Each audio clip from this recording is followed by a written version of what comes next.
kami keluar dari Mesir. Ya, dan seterusnya bersungut-sungut. Bersungut-sungut. Di tepi laut Kolsom. Di depan laut, di belakang Firaun. Israel bersungut-sungut. Ini lidah. Hati-hati saudara. Ini manusia daging, manusia lama. Itu selalu bersungut-sungut, ngomel. Ya, perkataan yang sia-sia. Ya, inilah bersungut-sungut, perkataan sia-sia. Bersungut-sungut, ngomel. Saja, ngomel boleh ya. Ngomel bahasa Indonesia ya. Bersungut-sungut, ngomel, perkataan sia-sia itu termasuk. Ini manusia lama, manusia daging. Perkataannya sia-sia, bersungut-sungut, ngomel, dusta, termasuk saja. Ini perkataannya, menjelek-jelekkan orang, memfitnah. Inilah perkataan sia-sia. Ini manusia lama, manusia daging. Saja. Nah, tetapi sesudah mereka melewati laut Kolsom, sesudah mereka melewati laut Kolsom, itu baptisan air. Mari Keluaran pasal yang Keluaran pasal 15 ayat 1, sesudah lewat laut Kolsom, mari. Pada waktu itu Musa bersama-sama dengan orang Israel menyanyikan nyanyian ini bagi Tuhan yang berbunyi. Nyanyian, tidak lagi bersungut saling menyalahkan, tidak. Menyanyi terus. Baiklah aku menyanyi bagi Tuhan, sebab ia tinggi luhur, koda dan penunggangnya dilemparkannya ke dalam laut. Nyanyian Musa, nyanyian anak domba. Di tepi sesudah Israel melewati laut Kolsom, itu sama dengan baptisan air, maka mereka menyanyi nyanyian Musa, nyanyian anak domba. Terjadi pembaharuan mulut. Dari mulut yang suka berkata sia-sia, itu manusia lama, mulutnya suka berkata yang sia-sia, yaitu bersungut-sungut, ngomel, berdusta, menjelek-jelekkan orang, memfitnah, menghakimi, dan lain-lain. Nah, ini saja. Sesudah masuk laut Kolsom, melewati laut Kolsom sama dengan sesudah mengalami baptisan air, maka terjadi pembaharuan mulut lidah, yaitu mulut atau lidah yang memuji Tuhan, menyanyi satu nyanyian Musa, nyanyian kemenangan, menyanyi nyanyian kemenangan. Jadi itu di 1 Korintus 10 itu pengikut Musa mereka dibaptis dalam awan dan laut. Waktu masuk laut Kolsom itu dibaptis, baptisan air. Saja itu laut Kolsom, gambaran baptisan air. Terjadi pembaharuan mulut, dari mulut yang suka berkata sia-sia, ya, ngomel dan lain-lain, menjadi mulut yang memuji, menyanyi. Dengan nyanyian Musa itu memuji dan menyembah Tuhan. Ini nyanyian kemenangan. Nyanyian Musa ini nyanyian kemenangan. Firaun dikalahkan, semua mati. Firaun bersama kudanya, penunggangnya, semua mati. Mereka menang menyanyi. Nah, itu baptisan air, menang. Pembaharuan itu kemenangan atas daging. Mulut yang tadinya sia-sia, berkata sia-sia, menjadi mulut yang berkenan kepada Tuhan. Filipi pasal 2. Nah, di sini Yesus sudah menang atas musuh-musuh. Firaun itu dulu gambarannya, sekarang setan Tritunggal. Yesus harus mati di kayu salib, mengalahkan setan, supaya lidah kita bisa menyanyi, bisa memuji, menyembah Tuhan. Mari, Filipi 2 ayat yang ke-8 mulai. Filipi 2 ayat 8 mulai. Dan dalam keadaan sebagai manusia, ia telah merendahkan dirinya dan taat sampai mati, bahkan sampai mati di kayu salib. Itulah sebabnya Allah sangat meninggikan dia dan mengaruniakan kepadanya nama di atas segala nama, supaya dalam nama Yesus bertekuk lutut segala yang ada di langit. Di langit itu setan, dan yang ada di atas bumi. Di atas bumi itu nabi palsu, dan yang ada di bawah bumi. Di bawah bumi antikris dengan kekuatan mamon. Dan segala lidah mengaku Yesus Kristus adalah Tuhan. Kalah, segala lidah mengaku Yesus adalah Tuhan. Ini sama dengan menyanyi nyanyian Musa anak domba. Lidah mengaku Yesus Kristus adalah Tuhan. Bukan lidah yang bersungut lagi. Ini satu. Jadi di tepi laut Kolsom tadinya sebelum menyeberang, mereka mulut yang manusia daging, bersungut, berkataan sia-sia. Tapi sesudah lewat Laut Kolsom, masuk baptisan air, terjadi pembaruan. Mulut yang menyanyi nyanyian Musa, nyanyian anak domba, nyanyian kemenangan. Di sini sumber kemenangan.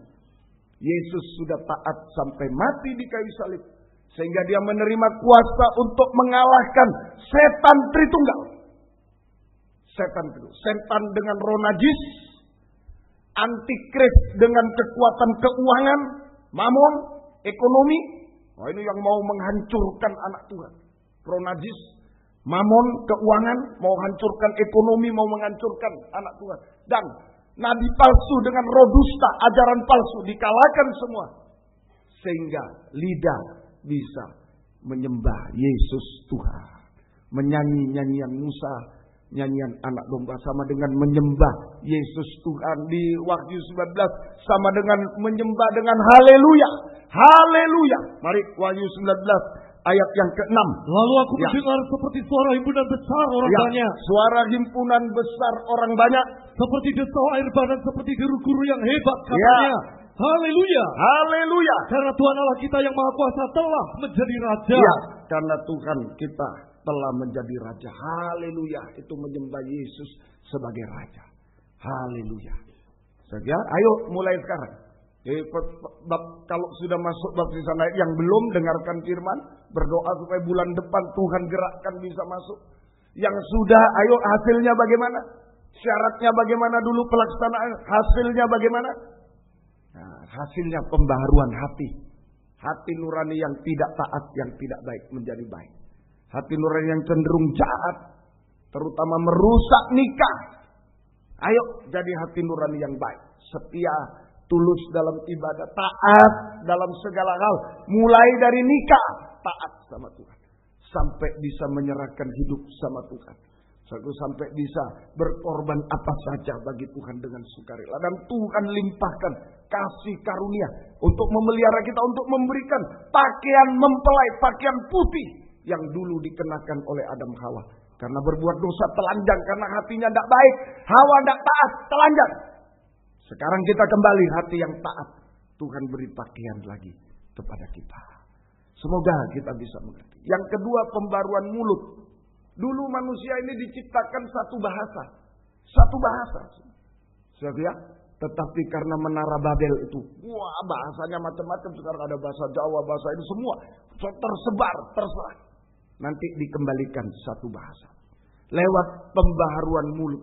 Masuk baptisan air, kita mengalami pembaruan mulut dari mulut yang sia-sia ini. Dusta dan lain bersungut, dusta, menjelekkan, saling ini. Wah, sudah macam-macam. Tapi lewat baptisan air kita diubahkan.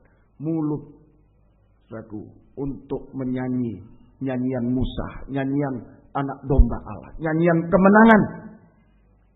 Ya, karena Yesus sudah menang atas segala, atas setan Tritunggal yang akan menghancurkan manusia. Kita bisa, lidah kita bisa menyanyi nyanyian Musa, bisa menyembah Yesus dengan haleluya.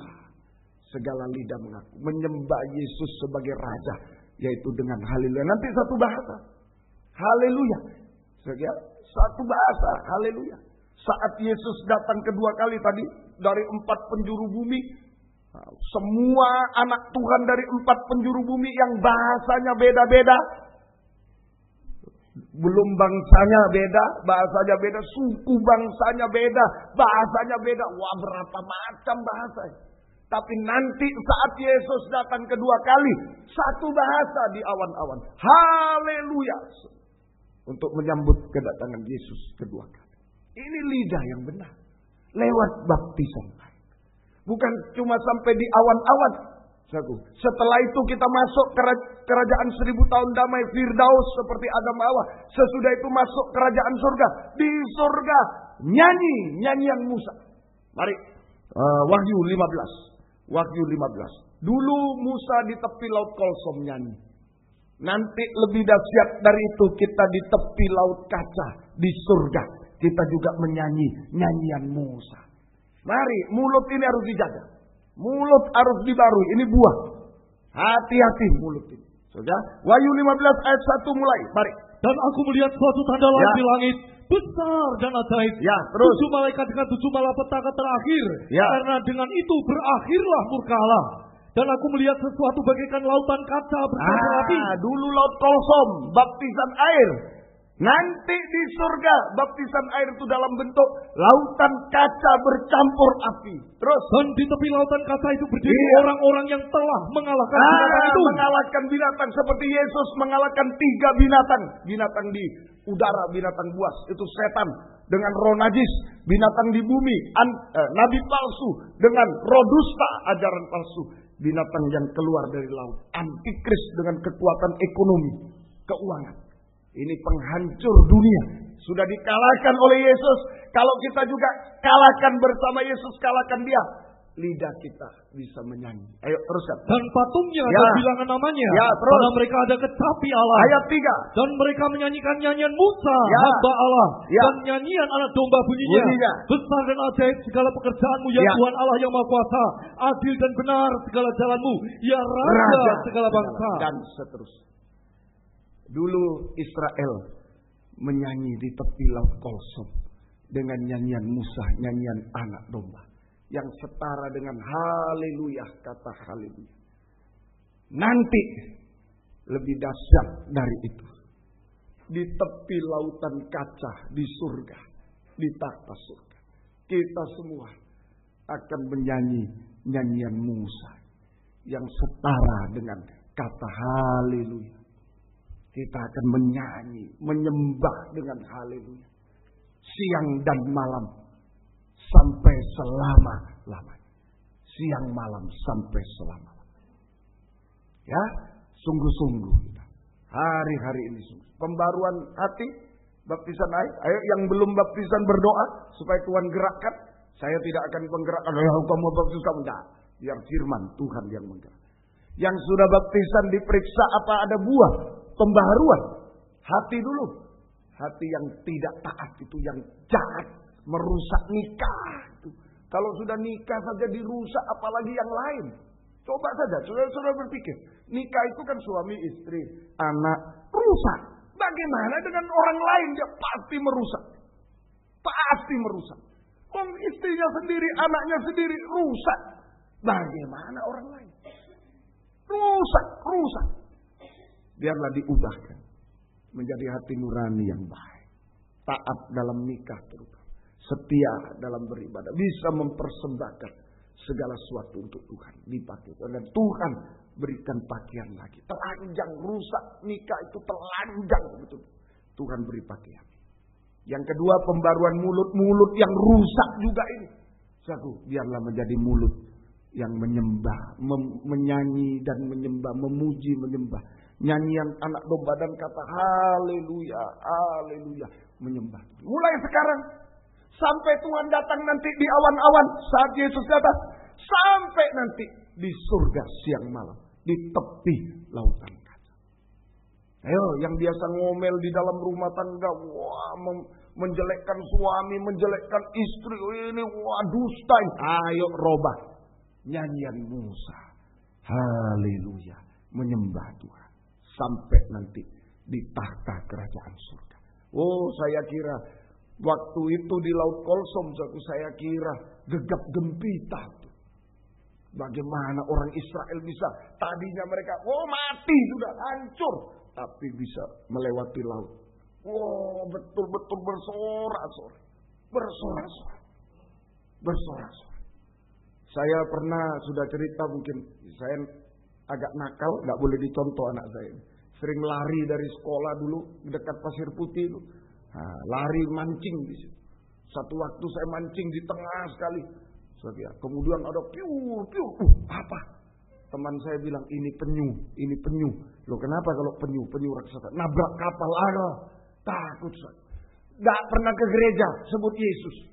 Teman saya juga nggak kenal Yesus, sebut Yesus juga saking takutnya. Yesus tolong.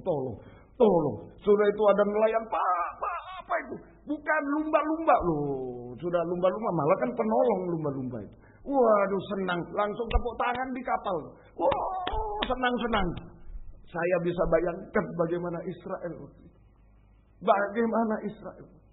Oh, betul-betul. Dia ngeri, ada Firaun, ada laut.